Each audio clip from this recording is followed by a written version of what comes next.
Hi, welcome to Dial In. I'm Don Knabe, Los Angeles County Supervisor for the 4th District. Last month, we had the pleasure of three of our former governors joining the show, Governors George Deukmejian, Governor Pete Wilson, and Governor Gray Davis. Between them, they had the 20 years serving as governor from 1983 to 2003. Last month, we highlighted our discussion about the past and present state of affairs here in California. For this episode, we'd like to show you our conversation about the future of California and what it is like to lead this great state. I hope you'll enjoy the show. Governors, welcome back. As was mentioned, with us today we have Governor George Deukmejian, 35th governor of the great state of California, former Attorney General, former state senator, and former member of the State Assembly. Welcome, Governor Deukmejian.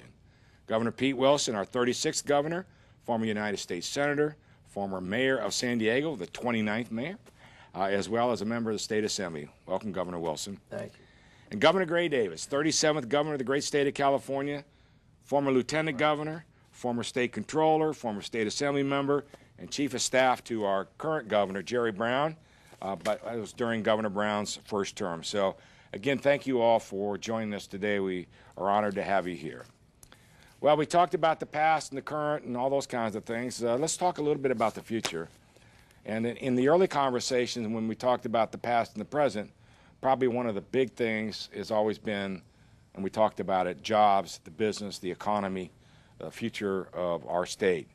And I want to show you a clip of Governor Davis about the importance of every level of government working together to maintain a vibrant business community. Let's roll the clip. I think you have to help every company, small and large, succeed. Manufacturing, auto dealerships, whatever businesses want to come here, we have to view that as a gift and make it as easy for them to locate here and expand. At the state level, in the governor's office, at the mayor's office, at the county board of supervisors, everybody has to put out the welcome mat. We have to get out and compete, sell ourselves. If we did it half as much as Texas did, we would, pardon my phrase, kick butt.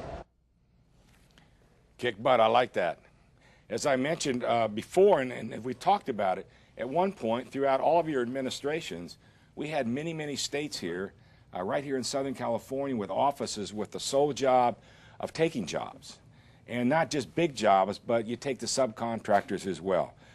So, you know, we're competing now with other states for entertainment, all the high-tech kinds of things.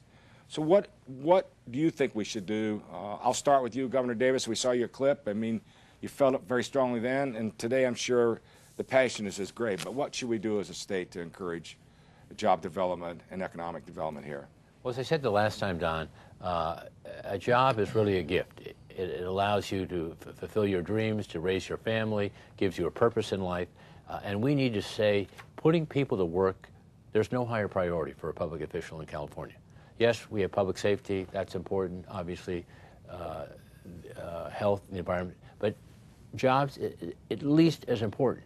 We have not accepted that simple notion. That's step one. Step two is to get everybody, as I said in that clip, to put out the welcome mat. If someone's going to locate in L.A. County, they're going to spend money in L.A. County. They're going to increase their property values in L.A. County. That gives everyone an opportunity in L.A. County to benefit. Google is now in Venice. That's in L.A. County. YouTube is in Beverly Hills. That's in L.A. County. Netflix is down here. Apple is down here. So we're becoming a tech center in L.A. County as well as an entertainment center. Whether it's manufacturing, consulting, innovation, we should welcome all those jobs and realize giving people a chance to achieve their dreams is an extraordinary gift. And it's in our power to do it if we'll just get off our duff. And I think there's a lot of regionalization going on right now where a city, if they bring a company into their community, while they may not live there, the surrounding areas and working together, whether it's infrastructure, whether it's all the kinds of things, the fact that they may live in a different city, but it's a city, but they're going to spend money in that city. They're going to buy a cup of coffee. They're going to buy a car. They're going to do all the things, a home mortgage, whatever it may be. Governor Wilson? When I came to office, one of my goals was to reverse the image of California as being either indifferent or even hostile to job creation and investors. By the end of my first term, we had done that. All of those other governors who had established bureaus to raid our jobs, to steal them, had folded and gone home. To do that, what we had to do was to convince the legislature that far from being just a gift, we have to earn those jobs, which means that you've got to compete for them, and that means you've got to reduce the burdens, the cost burdens, and all of the pain of trying to come to California.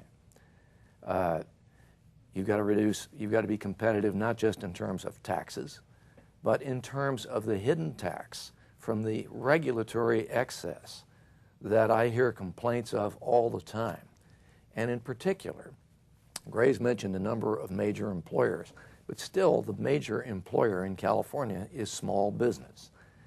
And the big companies don't like it but can handle the costs of this regulatory excess. Small businesses can't, and it forces some of them to close. It definitely causes them to pay the costs of those burdens instead of hiring the people they'd like to hire. We reduced taxes.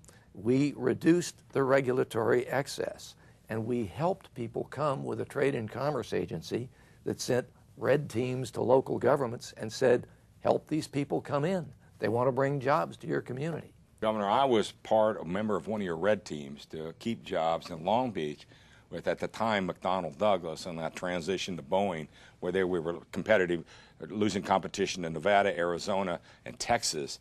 And that red team had a very significant, we went into a room, labor and management, and all the people from the Commerce Agency, and we couldn't leave the room. There were no windows. That's right. Until we worked something out, and it does. And I think we are at that point of retention. Governor Deukmejian? I followed Jerry Brown into office. Now, when I became governor, I went to New York to talk to a lot of the leaders in Wall Street and large corporations and so forth to try to explain to them that it was a different time. It was going to be a different time in California. And they were very, very doubtful. They had had 8 years under Jerry Brown, and they found that it was a very anti-business type of climate here. And no matter what I said, they didn't really believe it. They wanted to see it before they would believe it. So we struggled with this, and as I had mentioned earlier, we had a democratically controlled legislature, and they weren't always willing to make some of the changes that we were proposing. But we struggled with it for 8 years. We improved it. During those 8 years, there were 2.8 million new jobs created in California. Probably the common thread to all this is no governor can ever become complacent about bringing jobs to the state or keeping jobs here in the state of California. Constant effort is required to be competitive. Absolutely. I mean, it's no longer the beautiful weather that we have year-round and all the other kinds of things that we have here in California. We have to be competitive in that job market. The other big part of being competitive in the job market is education. All three of you were passionate about the improvement of our educational system here in California. I mean, it's a gruesome fact. Since 1980, spending in education is down, maybe 10 or 13%, versus a 400% increase in prison spending. I mean, not to say that you don't need one or the other, but I think the fact is that, you know, education is such an important part of training our workforce for good-paying jobs. It's also important then, the nexus there is it's important to keep the good-paying jobs here in California. Your thoughts on the future of education here in the state of California, Governor Davis? Well, I mentioned earlier about having Google, Apple, Facebook, Twitter, Yelp, all these technology companies here. I mean, they invent the future. They literally change the world. And so you have opportunities in California if you get the right education. And I want everyone who hears my voice who's in high school or community college to know if they take technical courses, they can get good jobs in technology that will open up a whole new world for them. There are great jobs out there. And I'm very proud of the research capabilities of the University of California. We lead the world in patents, and I created 4 institutes of science and innovation, which are privately financed or financed by the federal government. I'm very proud of that. But I also believe that we have to change with the times. And just like this generation is properly addicted to Facebook and Twitter, and there will be no newspapers. We have to realize that online education is a way we can create more jobs. Because Cisco, for example, or IBM, they'll just produce, Don, we need 400 engineers who can tell us they have a certificate of completion in this technical course. So I have a job in Ohio, I go online, I take a course from USC or Stanford or community college or state college, anything I want, I get my certificate of completion, I can get a pay raise, 20–25%. There's 4 million of those jobs. We can fill every single one of them if we just take advantage of online education. I'm not talking about, this could be USC online, could be Stanford online, this could be Cal State online, could be Apollo online, could be a whole bunch of options. The quote student, the person who's currently employed, but wants a 25% pay raise, she decides what course to take, they get the job, they feel better, we're more competitive, the GDP grows. It's a no-brainer, but we have to realize that higher education on the teaching part is going to involve in the future more online education, because not everyone has the luxury or the finances to spend 4 years or 5 years in one specific spot. Very good. Governor Deukmejian? A few years before I became governor, there had been a number of instances of reductions, and when I became governor, we addressed those. We got a lot of cooperation from the University of California system. We didn't get too much cooperation from the Cal State University system at the time, but I think overall we still have an excellent higher education system in California. As far as K through 12, I can only tell you this, that when I first started in politics as an assemblyman, I was told by the educators for local schools that they weren't getting enough money. Many years later, 28 years later, I was still told by the representatives of the K through 12 system that there wasn't enough money. So every year there is a request, there is a demand for more funding and more funding and more funding. And you have to recognize it, but you have to do it judiciously and in keeping with all of the other demands that you have for the budget. But that's what's going to enable a young person to have a good opportunity and to be able to provide for themselves and for their families. Well, you can't get the most basic job. I don't care where you live or what state you live in. You can't get the most basic job if you can't read. I mean, you can't even fill out an application to flip a hamburger, whatever it may be. So education is a critical component of all that. And I only threw the Prop 88 back because I sort of go back. You all talked about budget earlier. I mean, if going back to Governor Deukmejian's day, you had a $20+ billion budget. Today it's tenfold higher, over $200 billion. And so it's not a matter of always having more money. The money's been there. It's just how you spend it and how you work through the process. So it's been an important part. Another big issue coming up from the federal level, maybe you have some insight, is immigration reform. Would have a dramatic impact. We have a third of all the undocumented here in the state of California. It has a huge impact. This immigration reform and Affordable Care Act could be the perfect storm with their rush to judgment in Washington if they don't do it the right way. The pathway to citizenship is a 15-year process with no reimbursement to local governments for that health care. So it could be a huge issue. Your feelings on, I mean, not feelings on, but sort of where you think this immigration reform is going to go on a national level, Governor Davis? I'm optimistic. I think the House and the Senate will work something out that will move America forward. Are there problems? Sure, there are problems. How do you do it exactly? Nobody knows for sure. But I think the basic, here's some clear advantages.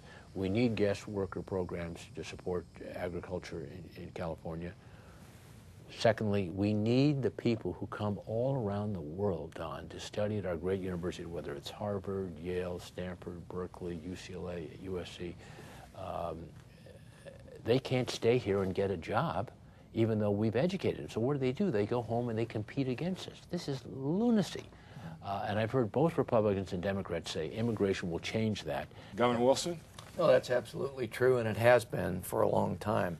When I was still in the U.S. Senate, we had delegations of Silicon Valley executives come and plead with Congress to liberalize the quota for H-1B visas to bring in people who were adequately trained, technologically capable to produce the products that they wanted to produce. And Gray is correct. We are sending home PhDs to countries that will wind up competing with us. And at the same time, our legal immigration criterion give priority to so-called family reunification. Now, I'm sorry, but I would have to say that rational self-interest, which is employed by the other Western democracies in their legal immigration programs, doesn't do that. And what it has done with us is bring in people who are, frankly, consumers of services, but they're not the PhDs, they're not the people, they're not the doctors that we will require for the kind of shortage that we're experiencing. And that has to change. But I also would say, if you want to encourage that legal immigration, you can't undercut it by the kind of process for illegal immigrants that will allow them to go to the head of the line. Father Hesper, the former president of Notre Dame University, chaired the first significant commission, presidential commission on illegal immigration. And he said, the immigration that has brought us people of energy and drive who have assimilated into our culture, they come through the front door, and if that is to continue, then we cannot undercut it by allowing illegal immigration through the back door. And he was absolutely right. Leading California, one of the largest countries in the world by ourselves here, 40 million people, top 10 economies in the world. You know, John Wooden once said that leaders are visionaries with a poorly developed sense of fear and no concept of the odds against them. What made you want the job? What really got you into politics? Governor Deukmejian, let's start with you. Well, by the time I decided to run for governor, I had been in state offices for 20 years, Assembly, Senate, and Attorney General. So I thought that I knew California, I thought I knew state government, and that I was, by that time, prepared to take on the task of being governor of California. So, and an opportunity presented itself. It was open. The incumbent wasn't running for governor, so that's why I ran for governor and how I got into it. But starting way before that, I always was interested in current affairs. When I pick up a newspaper, I would always read the first section first before I'd turn to the sport pages, and I can't explain that. I don't know why. I was always that way, but I always had an interest in that, and so I just sort of gravitated to it, and gravitated as a volunteer to political campaigns and so forth before actually running myself. I walked a precinct for you in Cerritos when you were running for state senate out there. Thank you. Governor Davis? I believe my family I was born in New York City, and they came out here when I was 11 and left when I was like 18 and went back to New York City. And I was kind of out here on my own. I was, went to law school back east. I was in the Vietnam War, but it's pretty much on my own. And if I had any success out here, I attribute it entirely to my education. And that's what really drove me. I wanted to give everybody a chance to realize their dreams. And so if you care about education and you want to make a difference, government is a good place, because as Governor Wilson said, over half the budget is spent on some form of education. But if you can fire their imagination, you get people excited, get them to believe they can actually do something, it's an enormous gift. Governor Wilson?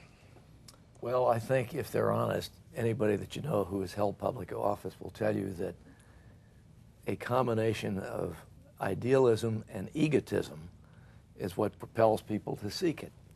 The idealism is wanting to help make the world better, and the egotism is in thinking that you're equipped to do it. And like George, I had been in public office. I had been a mayor. I'd been in the U.S. Senate. And there were interesting differences between those experiences.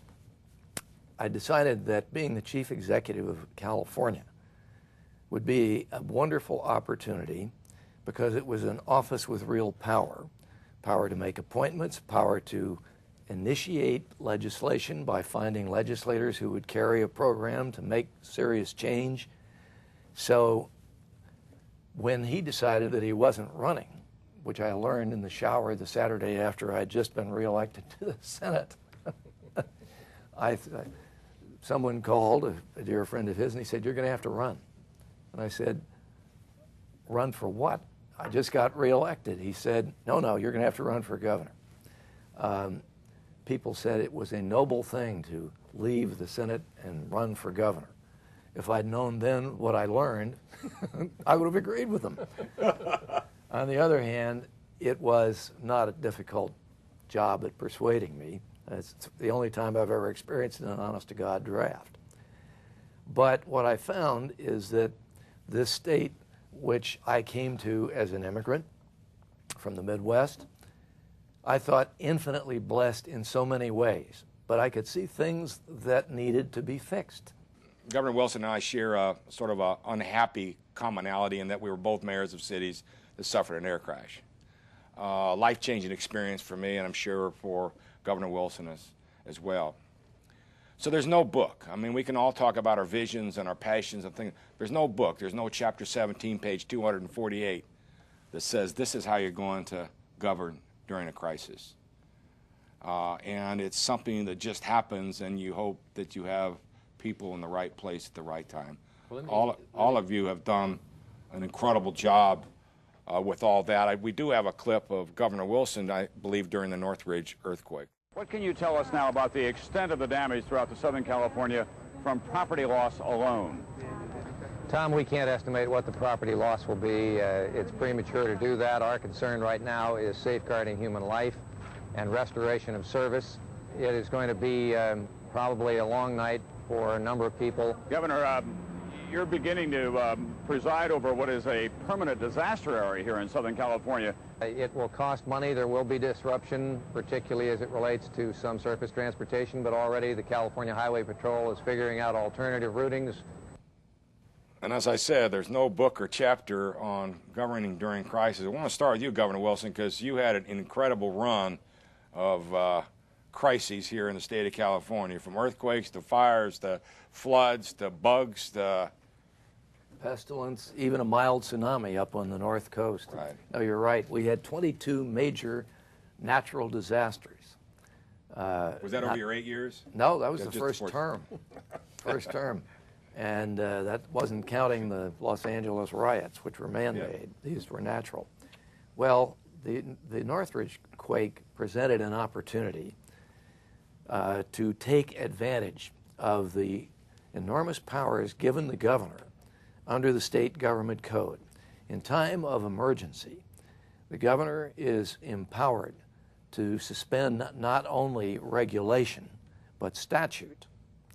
And I did so, which prevented what I had been told would take 2 years and 2 months to restore the broken overpasses on Highway 10, the busiest freeway in the world. We were able to do it in 2 months and 2 days because we said, when we go to bid, I want to know not only what it's going to cost, but I also want them to say when they will complete the work, because we're going to attach a condition. And the condition is that for every day that they are late, they will suffer a penalty of $200,000 a day. For every day that they're early, they will receive a bonus of $200,000 a day. And they went from 2 years and 2 months to 2 months and 2 days, and it was open again. It was costing merchants and all the people who were derivative in terms of their jobs and the economy $600,000 a day, at least, for that. And we employed that provision in the government code repeatedly because unhappily we had multiple opportunities to do so. But I think that it set a precedent for how we ought to deal with emergencies, in addition to anticipating them and running practice drills. You've got to do that. Absolutely. That's probably the most critical piece of all that is, even in bad times, you have to have the revenue available for your public safety folks and your first responders to train just in case, because, leadership under crises, it's not about screaming and shouting how much noise you can make. It's about taking care of the citizens that we all represent and making sure we fix the problems. Governor Deukmejian, your thoughts on Well, we had a leadership? very severe earthquake in Northern California in, I think it was 1987, if I'm not mistaken. That's the earthquake where the baseball game was going on in San Francisco, and the whole stadium shook and so forth.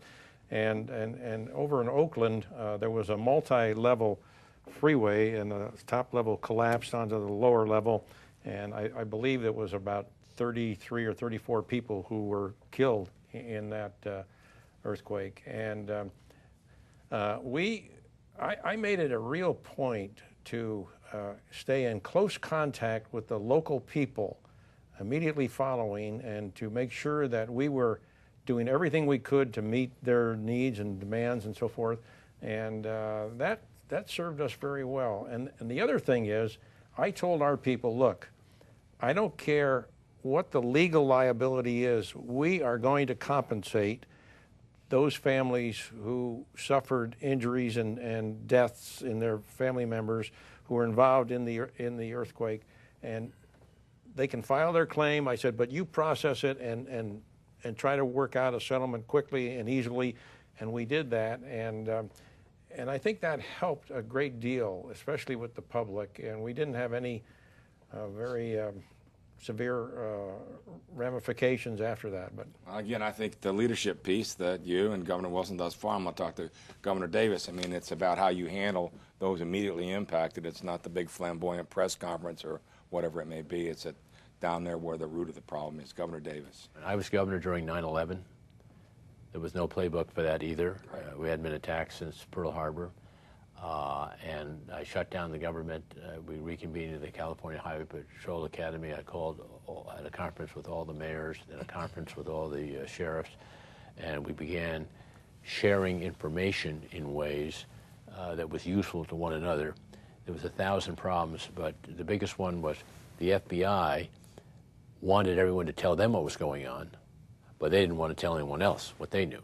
That culture has changed dramatically, but that was the culture we found ourselves with when I was governor. It's an amazing process, when a crisis hit. Again, you wake up and you're the governor of the state or a county supervisor or a mayor of a city, and you're off to, do whatever you normally do, and then all of a sudden the world changes or life changes. I mean, it's so significant with 9/11, the 22 issues that you had to deal with, and Governor Deukmejian. I mean, so it's an important part, and I think the people of the state of California have always been pretty fortunate to have people in leadership at the time of crises that aren't screamers or shouters or things that happen like in Katrina when, everybody's going this way, instead of saying, look, we got to fix the problem, deal with those that are in need. And your leadership, I think, over the years and during your time in office as governor is greatly appreciated by the citizens of this great state. Personally, I'm extremely thankful that you, the three past governors of this great state, took the time to be with us today and out of your busy schedules, I know. So we appreciate that, and want to thank you again for joining me on this show today, and we hope to see you all soon. Thank you all very much for being here. Pleasure to be with you, Don. Thank you again for tuning in to Dialed In. I'm very grateful to Governors George Deukmejian, Governor Pete Wilson, and Governor Gray Davis for sharing their time and insights with us today. I hope you found the show informative as well as interesting. Thank you again to the City of Los Angeles for allowing us to use their facilities, and as always to Charter Communications for allowing this show to happen, as well as working with us to produce the show. Thank you again for tuning in to Dial In. We'll be back next month with an all-new show. See you then.